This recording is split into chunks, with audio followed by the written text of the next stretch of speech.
Hello viewers, నేను Rohan. Welcome to social post. బేసిక్గా చాలామందికి ఇన్సాల్వెన్సీ పిటిషన్ ఐపీ అంటే ఏంటో తెలియదు. మరి ఐపీ గురించి ఈరోజు పూర్తి వివరాలు తెలుసుకుందాం. మనతో పాటు ఉన్నారు హైకోర్టు అడ్వకేట్ సాయి కృష్ణ ఆజాద్ గారు. ఇంకెందుకు ఆలస్యం, ఆయనతో మాట్లాడదాం. నమస్తే సార్. నమస్తే సార్. ఐపీ అని వింటూ ఉంటాం. చాలామందికి ఇన్సాల్వెన్సీ పిటిషన్ అంటే ఏంటో కూడా తెలియదు, దాన్ని ఎలా ఫైల్ చేస్తారో తెలియదు. సో బేసిక్ నుంచి ఎండ్ దాకా ఐపీ అంటే ఏంటో చెప్పండి.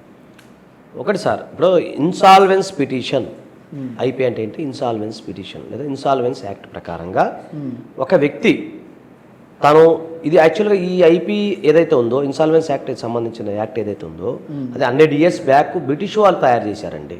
ఓకే, అది మన ఇప్పుడు ప్రజెంట్ గవర్నమెంట్ కాదు, బ్రిటిష్ వాళ్ళు తయారు. ఆ రోజుల్లోనే ఇన్సాల్వెన్స్ అనేది ఉండేది. ఇన్సాల్వెంట్ అంటే మీకు క్లియర్గా ఉంది. ఇన్సాల్వెంట్ అంటే ఒక అమౌంట్ని కట్టలేని స్థితిలో ఉన్నాను ఇన్సాల్వెంట్ అంటారు.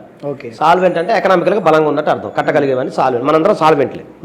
ఇన్సాల్వెంట్ అంటే ఎవడైతే కట్టలేడో అతను మనం ఇన్సాల్వెంట్, నీకు I'm unable to pay the amount అనేది చెప్పడానికి అనమాట. ఓకేనా? సో ఇక్కడ అలా నడుస్తుంది. అది ఏంటంటే పూర్వం రోజుల్లో ఏమవుతుందంటే, పూర్వం రోజుల్లో ఒక నీతి నియమం ధర్మం అనేది ఆ రోజుల్లో నడిచేది.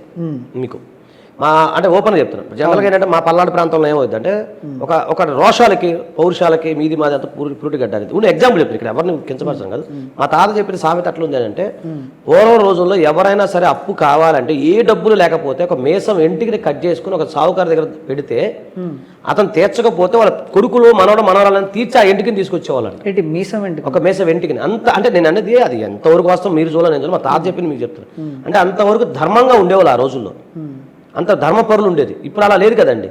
తర్వాత కాలక్రమేణా మీకు అది కూడా చెప్తున్నాను. తర్వాత కాలక్రమేణా ఏమైందంటే, ఆ రోజుల్లో ఇన్సాల్వెన్స్ పిటిషన్ అంటే కామన్ మ్యాన్కి తెలిసేది కాదు, కామన్గా ఎవరు ఉండేది కాదు, అసలు తెలియదు కదా. వ్యాపారస్తులకి ఆ రోజుల్లో బ్రిటిష్ ఆఫీసర్స్ కూడా అలా పెట్టేవారు, వెళ్ళిపోయేవాళ్ళు. అసలు చెప్పండి, ఈ చట్టం తయారు చేసిన బ్రిటిష్ ఆఫీసర్స్కి అనిపిస్తుంది నాకు ఒకసారి చట్టం చదివినప్పుడు. ఎందుకంటే ఆ రోజుల్లో బ్రిటిషర్స్ ఇక్కడ వచ్చి వ్యాపారం చేసేవాళ్ళు ఇంగ్లాండ్ నుంచి.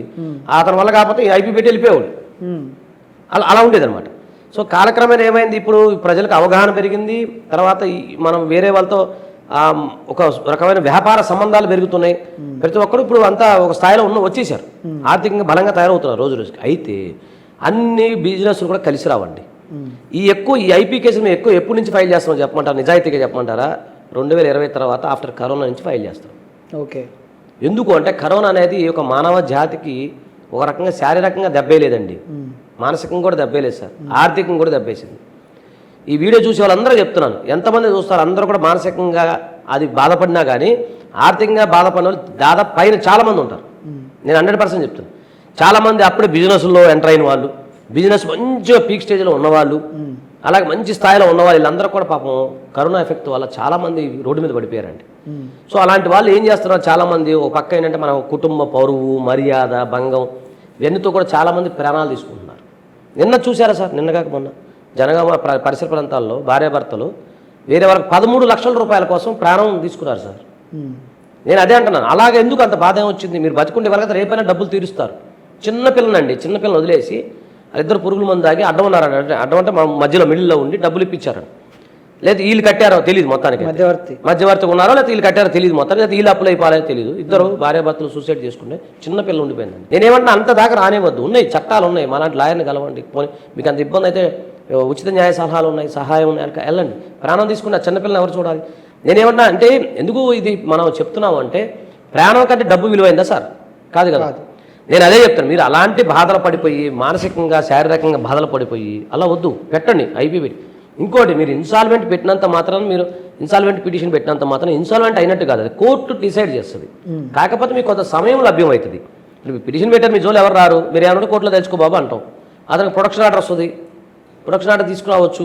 తర్వాత చాలా అతనికి ఏదైనా జరిగిన అతను పోలీసులకు వెళ్ళి అయ్యా నా మీద ఐపీ పెట్టాను నా మీద దాడి దొరుకుతుందని చెప్పొచ్చు. ఆ విధంగా ఉంటుంది. తర్వాత మీకు ఉంటే మెల్లిమెల్లిగా అవకాశం ఉంటుంది. కాబట్టి మీరు ఆర్థికంగా కాస్త అదృష్టం కలిసి వస్తే ఆటోమేటిక్ మళ్ళీ తిరిగి మీ డబ్బులు మీరు రిటర్న్ కాబట్టి అదైతే పిటిషన్ ఏదైతే విత్డ్రా చేసుకోండి. ఓకే చెప్తున్నా, లేదంటే కట్టలేమని చెప్పేసేయండి. ఇంత మాలా కాకుండా మానసికంగా శారీరకంగా ఉండి రకరకాల ప్రాణాలు తీసుకుని ఎంతవరకు కరెక్ట్ అనేది నా యొక్క వ్యక్తిగత అభిప్రాయం సార్.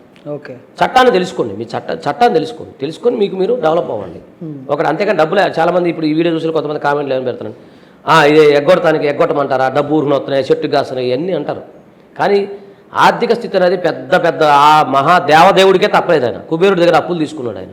అవునా కదా సార్? అంతకన్నా గొప్ప కాదుగా మనం. నేనేమన్నానంటే మీరు ఏదైనా సరే నిజాయితీగా నిజంగా వ్యాపారంలో నష్టపోయారు, నిజంగా మీ ఆర్థిక స్థితి బాగాలేదు, మీకు ఎక్కడ అప్పు పుట్టట్లేదు, మీరు ఇంక వేరే మార్గం లేదన్నప్పుడు ఇన్సాల్వెన్సీ పిటిషన్ చక్కగా ఫైల్ చేసుకోండి. అది ఆ పని చేయండి. తర్వాత చాలా మంది కొన్ని అపోహలు ఉన్నాయి. అంటే కొన్ని సందర్భాల్లో అంటూ ఉంటారు, ఐపీ పెట్టిన తర్వాత ఆధార్ కార్డు పోతుంది, ఆయన చనిపోయినట్టు డిక్లేర్ చేస్తారు, అది ఇది అని వింటూ ఉంటాం. ఇది ఎంతవరకు వాస్తవం ఆజాద్ గారు? లేదండి, లేదు సార్, అదన్నీ కాదు, అన్ని అబద్ధాలు. ఎందుకంటే పూర్వ రోజుల్లో ఐపీ పెట్టారు అంటే మందిని ముంచాడు అనేవాళ్ళు. కాబట్టి అతను వెలివేయటం కానీ పూర్వ రోజులు నేను చెప్పేది, అతను దూరంగా పెట్టంగానే అతను చేతగానోడరా ఇట్లా పెట్టడం, మందిని ముంచారు, ఇట్లా రకరకాల పదాలతో అతను చనిపోయినట్టు కానీ చెప్పి ఒక రకమైన ఆ ప్రోపగాండ వచ్చేసింది. ఐపీ పెడితే చచ్చిపోయినట్టు కింద లెక్క అని, ఆధార్ కార్డు పోద్దని, లేకపోతే మన ఓటర్ ఐడి కార్డు చినిగిపోద్దని, అవన్నీ ఏమి ఉండవండి. మీరు ఇన్సాల్వెంట్ అయితే ప్రభుత్వ రంగానికి సంబంధించిన కొన్ని పదవులు ఉంటాయండి. ఆ పదవులకు మీరు అర్హులుగా ఉండరు అంతే, అంత తప్ప వేరేదేం లేదు. సో మీరు ఆధార్ కార్డు పోదు, మీ ఓటర్ ఐడి కార్డు పోదు, మీకు ఏం పోదు, దాని గురించి ఏం భయపడాల్సిన అవసరం లేదు. సమాజంలో మీ పని మీరు చేసుకోవచ్చు. కాకపోతే ఇక్కడ ఎక్కడ అవుతుందంటే నిజంగా మీరు జెన్యూన్గా లాస్ అయిపోయి ఇవన్నీ చేస్తే, కొంతమంది ఏం చేస్తారు తెలివిగా ఐపీ పెట్టాలనే ఉద్దేశంతో కొన్ని ఆస్తులు అమ్మేసుకొని, కొన్ని ఆస్తులు ముందు వేరే వాళ్ళపైన ట్రాన్స్ఫర్ చేసేసుకొని అలా మిస్యూజ్ చేసేవాళ్ళు కూడా చాలా మంది ఉన్నారు. సో అలాంటి వాళ్ళకి ఇది చెల్లుబాటు కాదు. ఎందుకు అంటే ఉదాహరణకు 6 నెలల ముందు ఒక అతను తన ప్రాపర్టీని వేరే వాళ్ళకి అమ్మాడు అనుకోండి, లేదా వేరే వాళ్ళకి అక్రమంగా ట్రాన్స్ఫర్ చేశాడు అనుకోండి, అది కోర్టు వారు దాన్ని విచారిస్తారు. మన ఐపీ పెట్టినంత మాత్రమే కాదు. ఇప్పుడు నేను జెన్యూన్ గురించి మాట్లాడట్లేదు, ఎవరైనా ఇప్పుడు వేరే వాళ్ళు కూడా ఉంటారు కదా, సో వాళ్ళకు నెగిటివ్ సెన్స్ మాట్లాడుతున్నాను. నెగిటివ్ ఉండే వాళ్ళు ఏం చేస్తారు, డబ్బులు అట్లా తీసుకుని వెళ్ళిపోతుంటారు. అప్పుడు మీరు చాలా కోర్టు వారు ఒక అడ్వకేట్ కమిషన్ ఏర్పాటు చేస్తారు. నిజంగా ఇతను అంతకుముందు ట్రాన్స్ఫర్ చేశాడా, ఇతను డబ్బులు ఏమైనా ఉన్నాయా లేవా, ఇవన్నీ ఎంక్వైరీ చేసిన తర్వాత అప్పుడు నిజంగా ఇతను కట్టగలుగుతాడు అనుకున్నప్పుడు ఆ పిటిషన్ డిస్మిస్ చేస్తారు. లేదు నిజంగా ఇతను కట్టలేడు, ఇతని స్థితి బాగాలేదు అనుకున్నప్పుడు పిటిషన్ అలౌ చేస్తారు.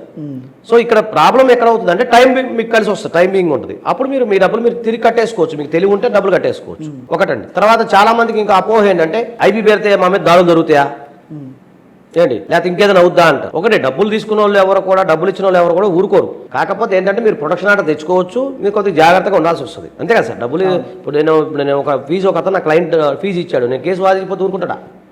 ఊరుకోరు. డబ్బు చేతి కాదు కదా ఎవరికి, చెట్టు కాదు కదా సార్. సో నేనేమన్నా ఇది సో ఇన్సాల్వెంట్లో అది పెద్ద సబ్జెక్ట్ అండి, డీప్గా చాలా జడ్జిమెంట్స్ ఉన్నాయి, దాని మీద చాలా ఉన్నాయి. అవన్నీ నెక్స్ట్ మన పిటిషన్లో ఎలా వెళ్ళాలి, ఏం చేయాలి, తర్వాత మీరు ఎలా జాగ్రత్తగా వెళ్ళాలి, ఎలాంటి అడ్వకేట్ని అప్రోచ్ అవ్వాలి, ఇన్సాల్వెన్స్ దాన్ని ఎలా అవ్వాలి, ఎక్కడ ఫైల్ చేయాలి, అది రెస్పాండెంట్స్ ఎంతమంది ఉండాలి, ఇవన్నీ మనం నెక్స్ట్ ఫర్దర్ దాంట్లో నెక్స్ట్ ఎపిసోడ్లో మనం వివరంగా చెప్పుకుందాం. సో ఐపీ కేసులు అంటే ఆజాద్ గారు అన్న ముద్ర మీరు తెచ్చుకున్నారు. చాలా కేసెస్ మీరు వందలాది కేసులు మీరు వాదించారు. మన ఆఫీస్లో కూడా కొంతమంది వ్యక్తులు మీ దగ్గర రావడం జరిగింది, మీరు ఫైల్ చేశారు.